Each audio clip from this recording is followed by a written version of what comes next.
No, it's quite natural for me. I just experiment with lots of different instruments, electronic ones, acoustic instruments. I like to sample a lot, so I still sometimes sample bits of sound from old records.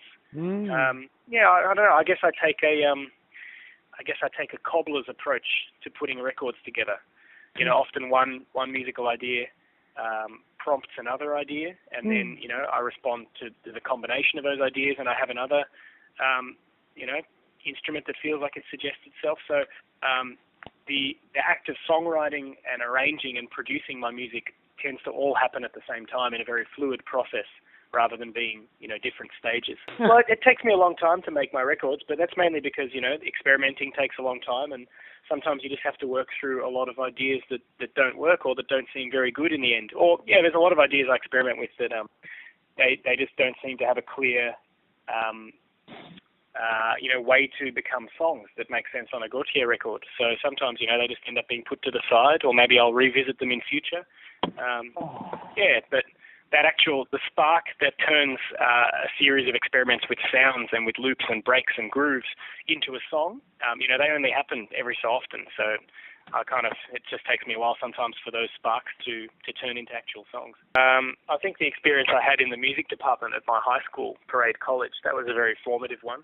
There were a lot of very inspiring music teachers there who were very open-minded and who really encouraged all the students who had an interest in music to, follow their heart and work hard and develop their instrument. So, the time I spent in my teenage years, that was where, I learned about harmony and about theory, and where I met the guys with whom I started my first band, my high school band that was called Downstairs. So, the time I spent, pursuing music as a teenager was a big reason why I've kept doing it. My parents have always been supportive.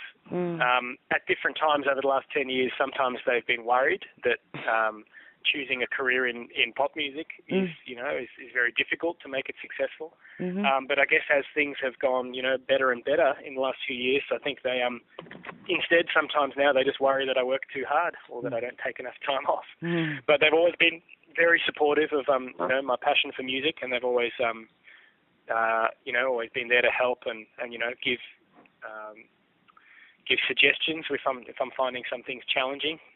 I like just the challenge of touring, just looking after yourself when you're on the road, or the wondering about I'm